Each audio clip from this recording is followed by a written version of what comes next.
Bismillahirrahmanirrahim. Assalamualaikum warahmatullahi wabarakatuh.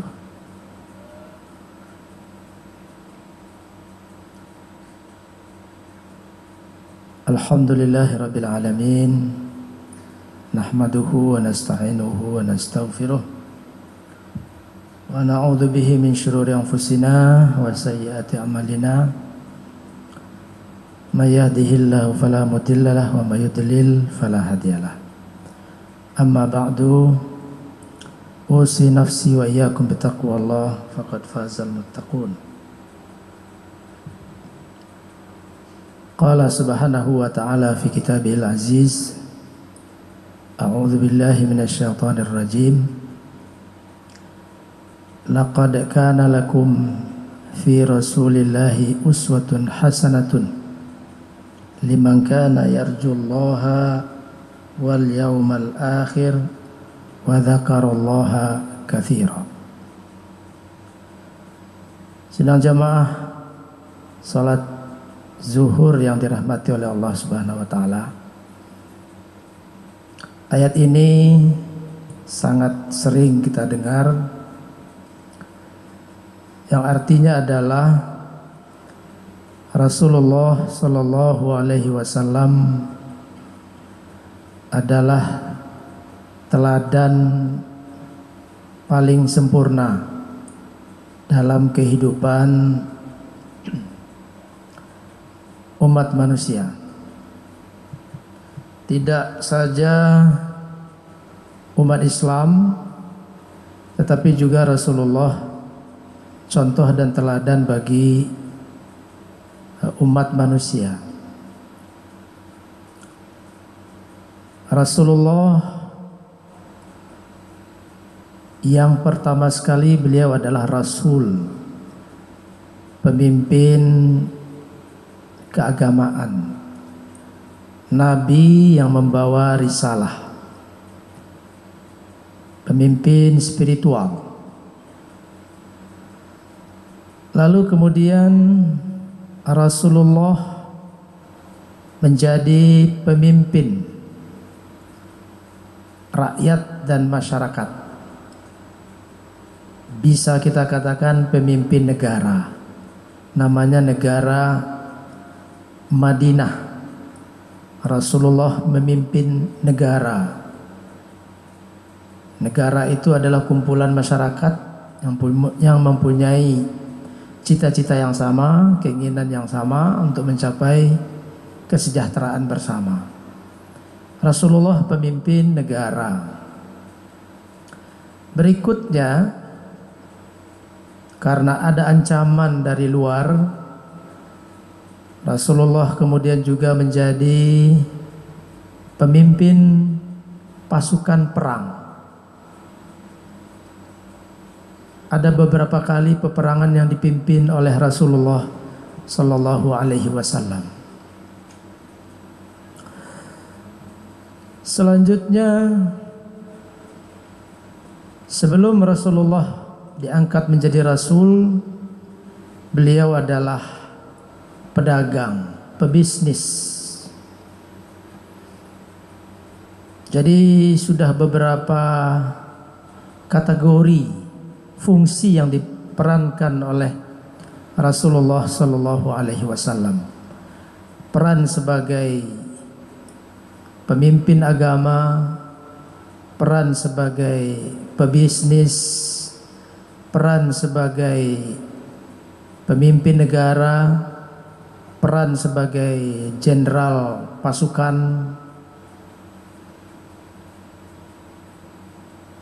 dan pemimpin kehidupan sosial, negosiator ulung. Itulah posisi dari Nabi Muhammad Sallallahu Alaihi Wasallam. Kehidupan Rasulullah kemudian masih bisa ditiru oleh para sahabat. Banyak para sahabat yang semula adalah pebisnis, ketika masuk Islam juga menjadi pebisnis, lalu kemudian menjadi kepala negara, lalu kemudian juga ikut dalam peperangan, yaitu sahabat Utsman bin Affan. Beliau adalah pebisnis. Ada juga ahli ibadah dari madrasah Rasulullah sallallahu alaihi wasallam. Di zaman Rasulullah itu ada asrama di sekitar masjid.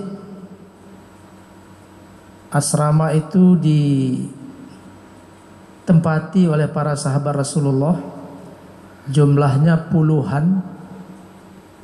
Di antara penghuninya itu ada Ubaidah bin Al-Jarrah,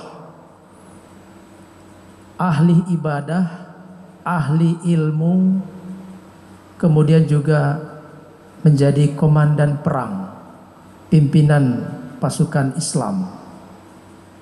Masih ada turunannya kepada sahabat yang profesinya beragam.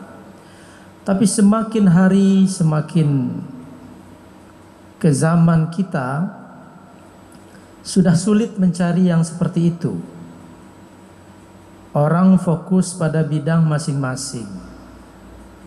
Ada yang fokus di bidang kepemimpinan saja, ada yang fokus di bidang usaha saja, bisnis, ada yang fokus di bidang keilmuan saja, ada yang fokus di bidang pertahanan kemiliteran saja, dan begitu seterusnya. Kecenderungan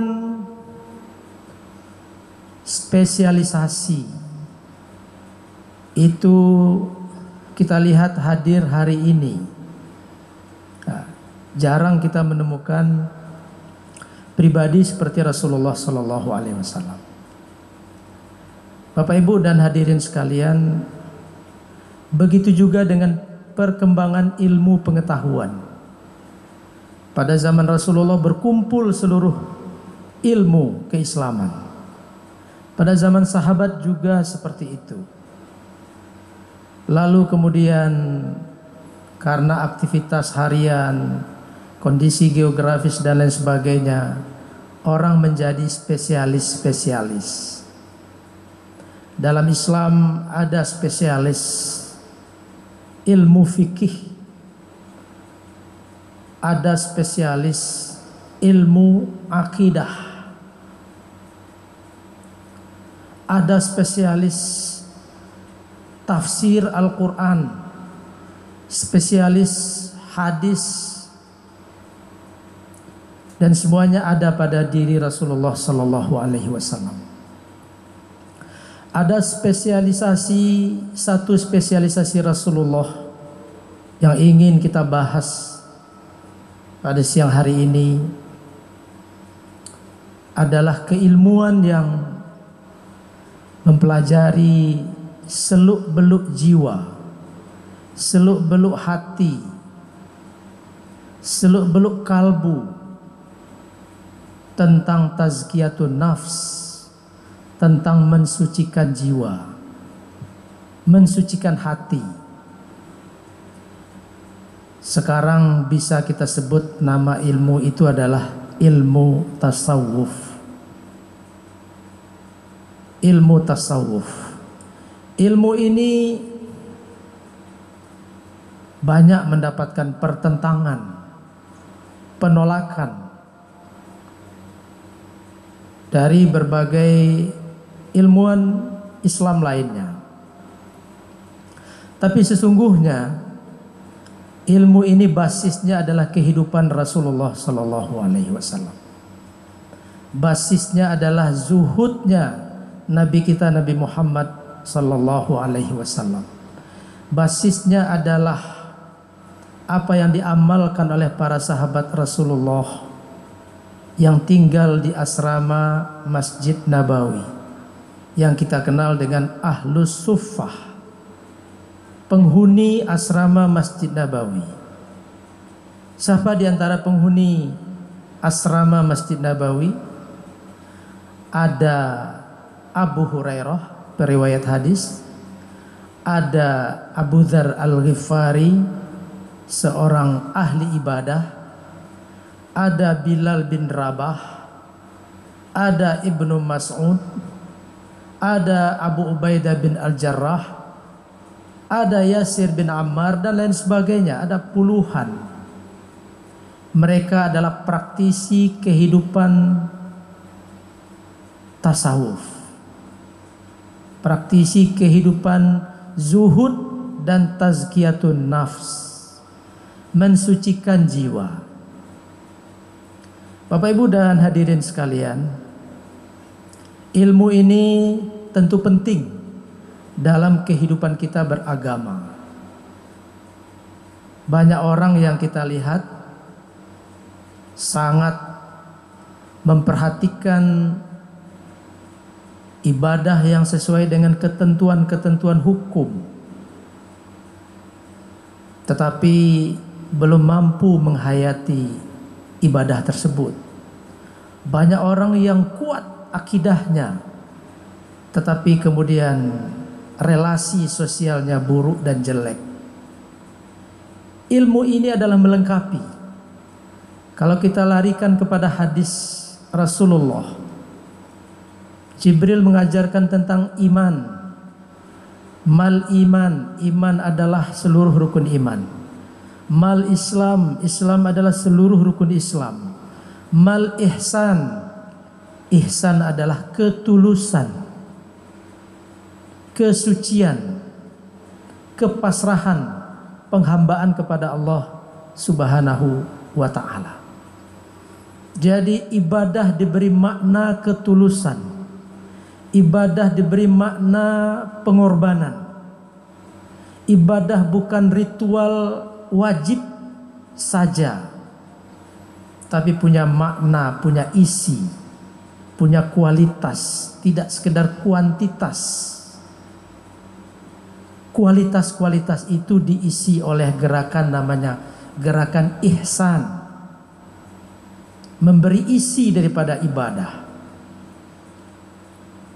Di bulan Ramadan sering kita mendengar hadis, ya, hadis tentang seorang perempuan tasumun nahar wa taqumul lail, perempuan yang ibadah salat malamnya sangat rutin, ibadah puasanya juga rutin, tetapi tidak mampu menangkap spirit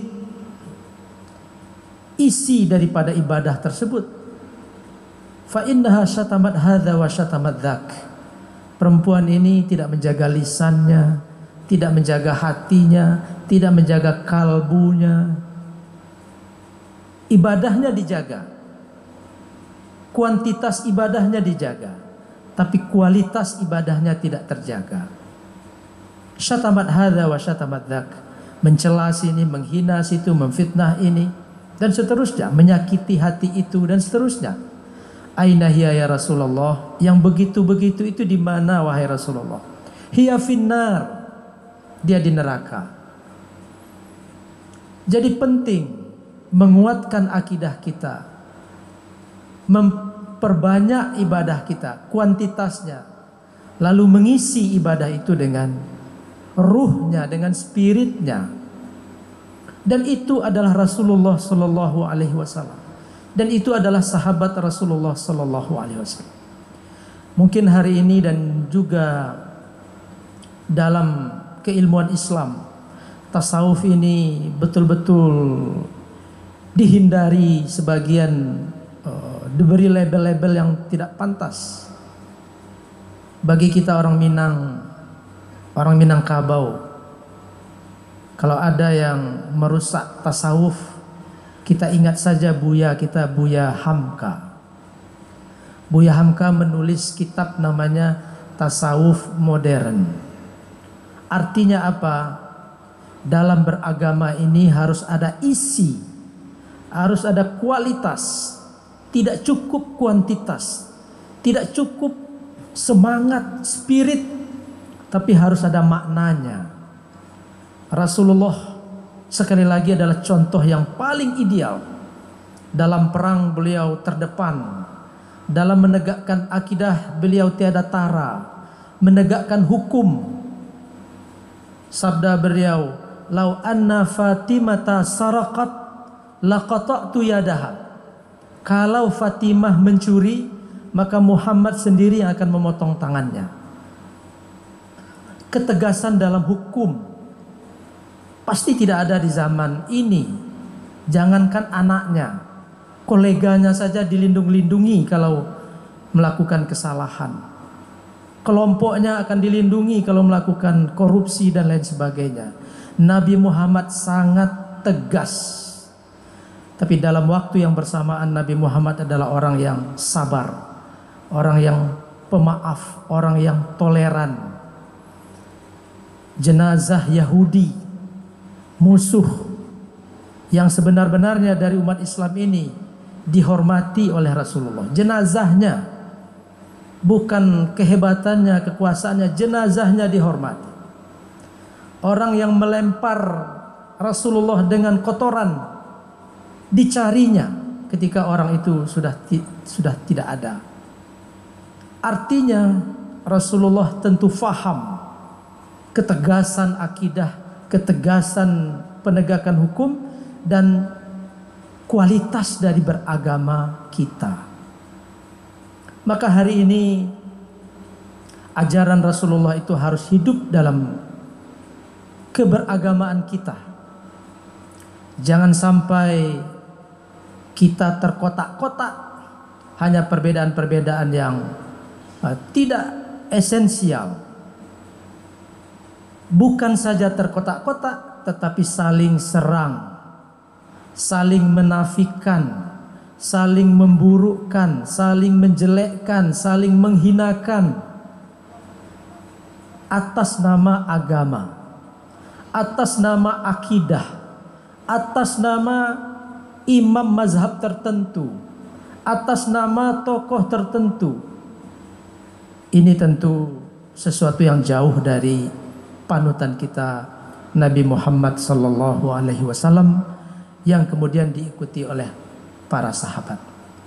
Apakah tidak ada yang melenceng dari ajaran tasawuf?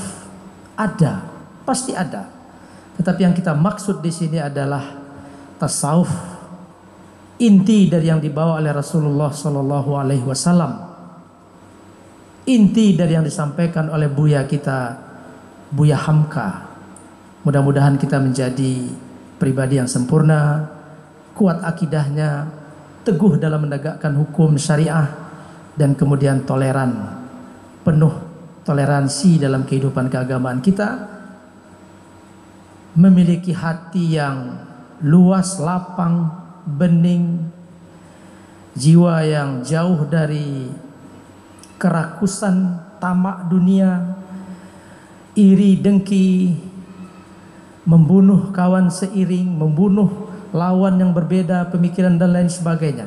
Perbuatan-perbuatan jelek itu mudah-mudahan kita bisa hindari sehingga kita menjadi seorang muslim yang kafah. Aqulu qouli hadza wa astaghfirullah li wa lakum. Wassalamualaikum warahmatullahi wabarakatuh.